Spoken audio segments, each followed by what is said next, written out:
Yan mga idol, good morning. Bagamat gabi na, ay nais ko kayong batiin ng isang magandang umaga. Dahil bagamat gabi, ang pakiramdam ko ay umaga. Dahil nasanay na ako sa aking mga pagbablog ng umaga. Bueno, para sa kapakanan nyo naman, baka sabihin nyo siraan na ako ng ulo dahil kahit gabi, good morning pa rin. O, bueno, lagyan natin sa tama. Magandang gabi sa inyong lahat, mga idol, ha? Sana, saan man kayong panig ng ating bansa naroon, ay nasa mabuti kayong kalagayan hanggang sa mga oras na ito. At, bueno, mga idol, ha? Shout out muna sa ating mga subscriber dyan, sa ating mga viewer, gayon din sa ating mga follower.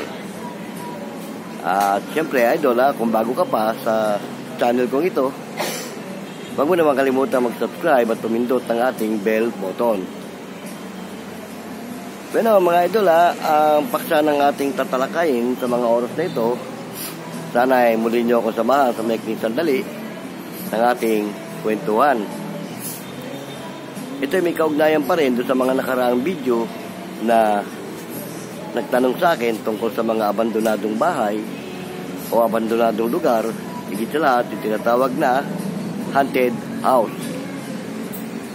Pero mga idol, nabanggit ko na rin sa una kong video at uulitin ko lang, ano bang uri ng bahay kapag yan ay naabandon ng mahigit 2 buwan, lalo't umabot na ng taon,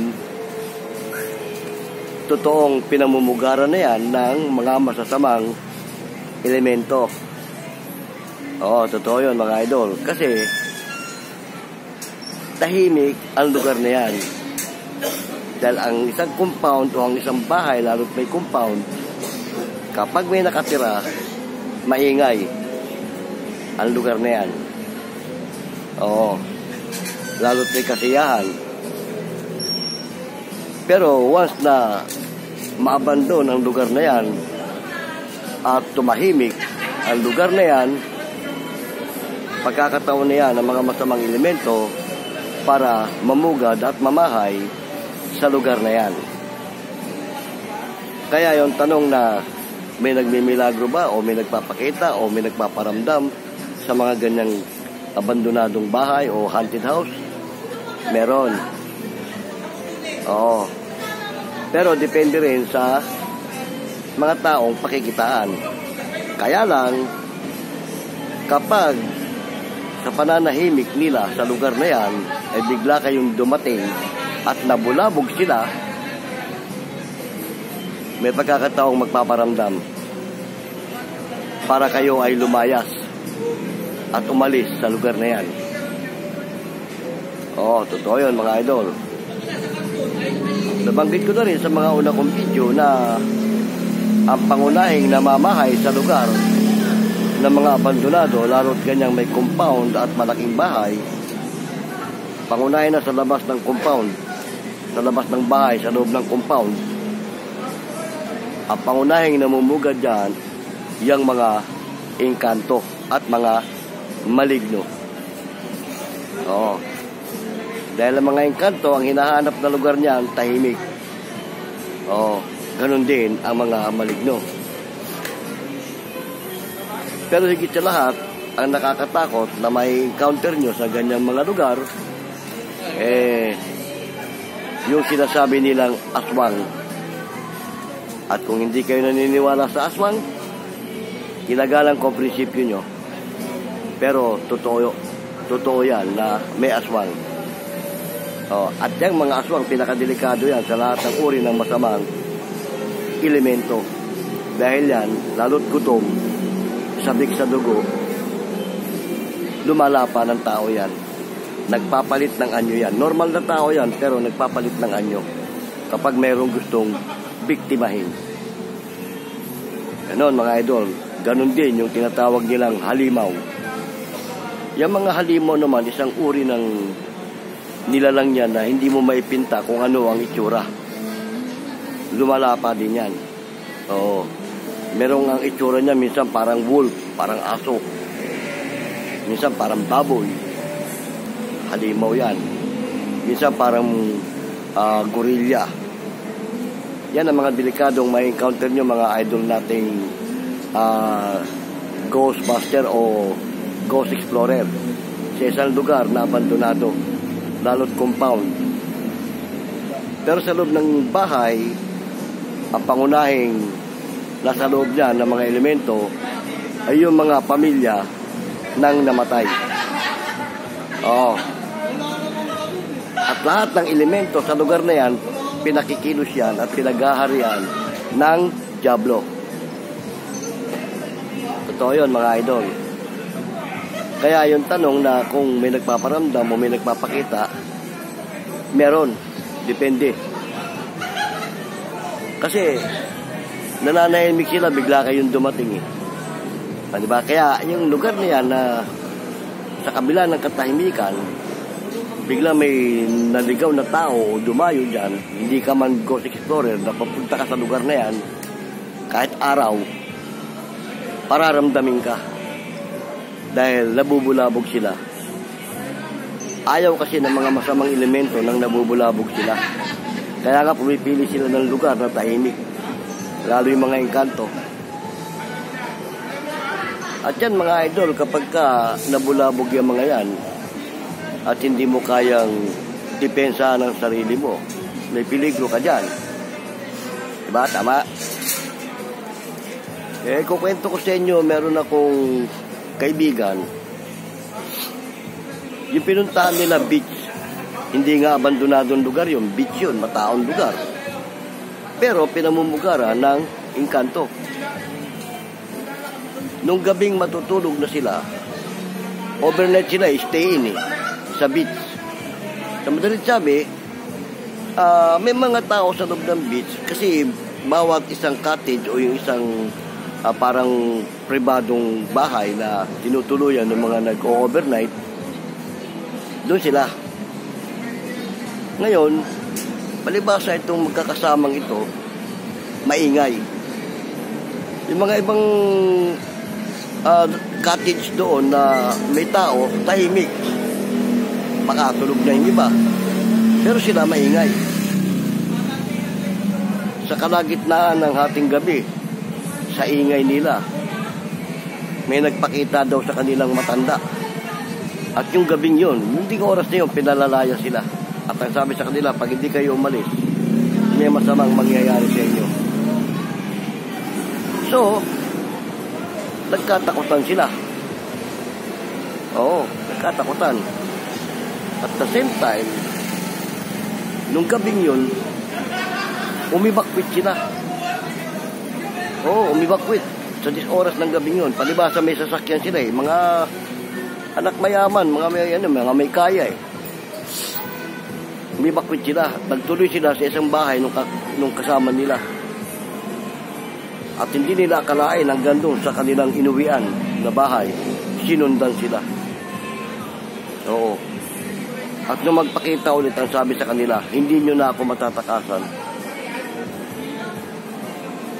Ganun minsan, kalupit minsan ang mga masamang elemento kapag nagalit. Lalo't alam na wala kayong kakayahan. Oo.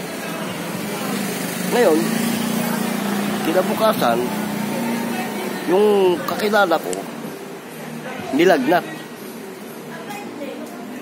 Kaibigan ng pinsan ko yun. Nilagnat siya. Hindi ko nababanggitin ang pangalan. Para naman sa kanyang kapakanan.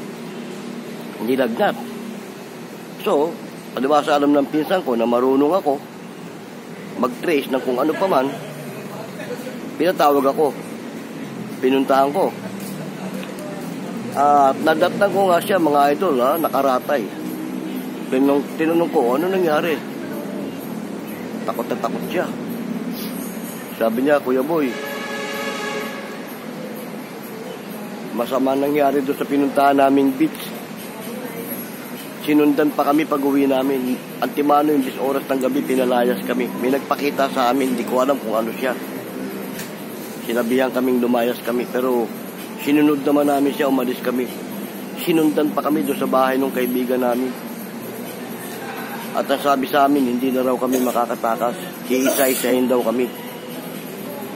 At lahat kami, nilagnat, nagkasakit, tulad ko, kasama ang katawan ko. Tapos sabi niya, kanina, nung makaidlip ako, nagpakita siya sa panaginip ko. Ang sabi niya, uunahin na kita. Dahil sa inyo magkakasama, ikaw ang tahimik. At sa laki ng takot niya, hindi siya mapakali. So, ginawa ko ganito. Alam mo baka ako saan ba nagpakita sa inyo yung sinasabi mo? Sabi niya, doon sa tinutulugan naming cottage, matandang lalaki siya na nakaputi siya ng suot. Ngayon, paliwasa nga, ang inyong lingkod, may alam sa ganyan, tinrace ko kung sino. Yung sinasabi niya.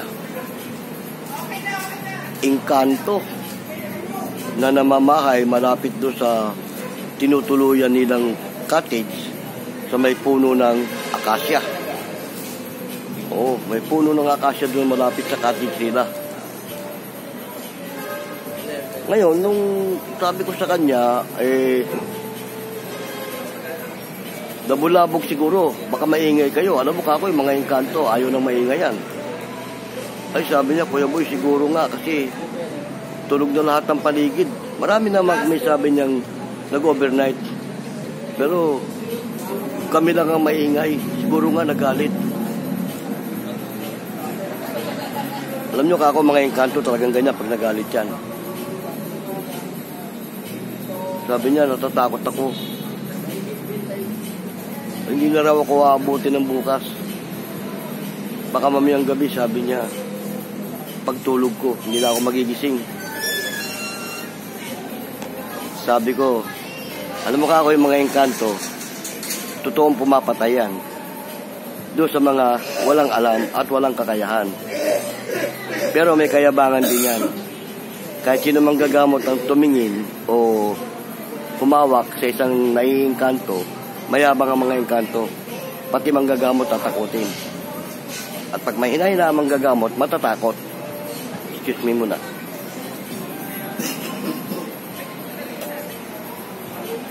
Ganon. Pero kako, huwag ka matakot. At sabi, hanggang mamayang gabi ka na lang, hindi ka naabutin bukas. O sige, ganito. Ang ginawa ko, meron akong gamit na ibinigay sa kanya. Oo. Sabi ko, ipapasuot ko muna sa itong kwintas ko. Ha? At pag nakaya ka niya, swerte niya. Pero pag hindi ka niya nakaya, lakasan mo lang kako loob mo, ha? Magpakita man siya sa'yo, labanan mo. At ipagtatanggol ka kako niyang binigay ko sa'yo. Paano? Uwi na ako. Ginawa ko, inihipan ko muna siya sa ulo. Kinargahan ko siya. Oh. Lahat ng matitinding kinarga ko sa kanya para wag matupad yung sinasabi sa kanya na kukunin siya. Alam mo, mga engkanto, pag sinabing kukunin ka. Oo. Hindi. Tumadal sabi, kinargahan ko siya. Sige, kako, kita lang tayo bukas. Makakamusta na lang ako. Biniro ko pa sabi ko, pag dinatnang kitang bangkay dyan, wala tayo magagawa. Lalo natakot. Gusto doon ako matulog. Tabihan ko siya. Ay, hindi naman ako pwede yan. May pamilya ako. Tsaka, kadalagang tao mo, tatabi ako sa iyo. Pwede ka ako yan. Basta't kako, panghawakan mo yung binigay ko sa iyo. At the same time kako, ginargahan na kita. Hindi ka na malalapitan nun. Maaaring magpakita sa iyo, pero hindi makakalapit yun. At hindi niya magagawa yung gusto niya. Paano? Iwanan na kita. Uwi na ako. Makikibalita na ako bukas. Huwag ka matakot. Ganun nga. So, kinabukasan, umagang-umaga, siguro, pagka alas 7, pumunta ako agad dun. para kamustahin ko ano nangyari. Kasi sabi pa kanya sa akin, bakit di raw siya makatulog magdamag? Parang ayaw na raw niya matulog eh. So kinabukasan, umaga, pinuntahan ko. Inalam ko kung anong naging resulta. Pagdating ko, sabi ko sa pinsan ko eh, o sana si ano? Ay, sabi niya, umaga pa umalis. Nagsimba. Oh, ano, nakatulog ba siya magdamag o napuyat? O hindi na siya natulog? Ang sarap ng tulog niya. Humihilik pa. Oo. At parang walang nangyari. Tapos nagising siya ng maaga, ginising niya ako. Sabi niya magsisimba raw siya bilang pasasalamat. At nagisnan pa siya ng umaga. Kasi sabi raw sa kanya, hindi na siya abutin ng umaga eh. Oh, ganun ba? Okay naman, salamat naman. Binalikan ko ng mga bandang tanghali. Pahapon na rin yun eh. Tanghali siya na medyo pahapon. Binalikan ko, kinamusta ko, tuwan-tuwa. Tuwan-tuwa siya. Sabi niya, Kuya Boy, parang naniwala na ako sa binigay mo sa akin. Bakit? Nung bago ako natulog, nagpakita siya ulit. Malayo distansya niya. Sabi ko sa iyo, hindi ka malalapitan yan eh. Ano sabi? Ang sabi raw sa kanya, maswerte raw ako at merong humawak sa akin. Siguro, tinutukoy niya, ikaw. Ba't sana sinabi mo, bakit hindi mo ba siya kaya? Ang sabi nga daw sa kanya, hindi ka raw niya kaya. Marami na raw siya na-encounter na manggagamot, pero iba ka daw. Hindi ka raw niya kaya. Sabi ko, hindi man ako manggagamot Hindi man ako nanggagamot. Pero sabi niya, ewan ko, malaki takot niya sa'yo. Sabi niya, balak ko mapuntahan yung mga kaibigan ko eh. Kakamustahin ko. Hindi na yon. Kasi ganyang hinawakan na kita. Damay na pati yung mga kaibigan mo ron. Kasi alam niya, kapag ginalaw niya isa sa mga kaibigan mo, bubueltahan natin siya. Di ba? Ikaw ang gusto niyang unang kunin, di ba? Hindi niya nagawa yung gusto niya dahil natakot siya sa akin. Hindi niya gagalawin yung mga kasama mo. Pero ito, tandaan niyo, huwag ka nang uulit. Huwag na kayong uulit na mag-iingay sa isang lugar. Ano man lugar ang pupuntahan nyo, kayong mag-iingay. Dahil pangunahin sa mga lugar na pinupuntahan, lalo't malalayong lugar, engkanto nandyan. At may mga puno. Yan. Kaya mga idol, sinasabi ko sa inyo, yun, hindi abandonadong lugar yun, mataong lugar yun. Pero may masamang elemento. Kasi mga idol, mga engkanto, mula sa mundo nila, may lagusan yan sila. Pag lumabas yan mula sa mundo nila at nakarating yan dito, kung saan nila makita magandang lugar, mamamahayan, lalo't may malaking puno. Kung ano yung malaking puno na una nilang madatnan, mamamahayan dyan. Ganon ang mga engkanto. Paano? Sana nakapulot kayo ng konting idea sa sistema ng kinuwento ko. Pero tatandaan nyo mga idol sa mga abandonadong lugar na pinupuntahan nyo, huwag kayong maniniwala na walang nagmimilagro dyan, lalo't abandonado. Meron yan, depende na nga lang sa inyo. Dahil yan, pag nabulabog yan, lalo't hindi nyo sila kaya. Kasi ang mga engkanto, lalo't mga masamang espiritu, kapag pinakilos ng diablo yan, at mahina-hina ka, nakaya ka, pati ikaw. Pag may kinasangkapan yan sa mga kasama mo, may pinasukan yan, sa mga kasama mo, mahigpit mong makakalaban yan. Oo, at hindi mo kayang palayasin, mahigpit mo makakalaban yan. Kaya, yan ang advice ko sa ating mga idol na mga ghost explorer o mga ghost hunter. Mag-iingat kayo sa mga inyong pinupuntahan. Kagaya ni Master Gala, idol, si Master Gala, bilib ako doon. Konti ingat lang sa mga pinupuntahan nyo. Kung mga pinupuntahan nyo walang nagpapakita sa inyo, nagpaparamdam, okay lang yun. At ang masamang espiritu, hindi naman talaga basta-basta magpapakita yan. magpaparamdam lang yan. Oh, ang ingatan nyo, uulitin ko, yung sinasabi nilang aswang at yung halimaw, yung dalawang yan, ang ingatan nyo sa mga pinupuntahan yung lugar. Lalo't masukal yung lugar, yan ang gusto ng mga halimaw at ng aswang. Oh, nag-aabang yan ng mabibiktima. Nanlalapa yan kasi lalo't gutom. Lalapain ka yan. Kahit 5 kayo o ilang kayo, pag may nahawakang isa sa inyo yan, hindi nabibitawan yan. Kaya konti ingat mga idol, ha. Kaya sinasabi ko, bueno, sana nagkaroon kayo ng konting idea sa kinukwento ko sa inyo. Abangan nyo pa yung mga susunod nating kwento. Ha? Marami pa akong gustong ikwento sa inyo. Pero pasamantala, magpapaalam ako sa inyo. Pero huwag nyo naman kalimutang mag-like and share sa video ito. Pumindot na rin kayo ng ating bell button at mag-subscribe para lagi rin kayong updated sa ating mga video. Okay na mga idol, ha. Ito pong muli ang inyong lingkod, si Boyet ng Uno Online Vlogs TV. Pansamantalang nagpapaalam. Hanggang sa muli. Paalam.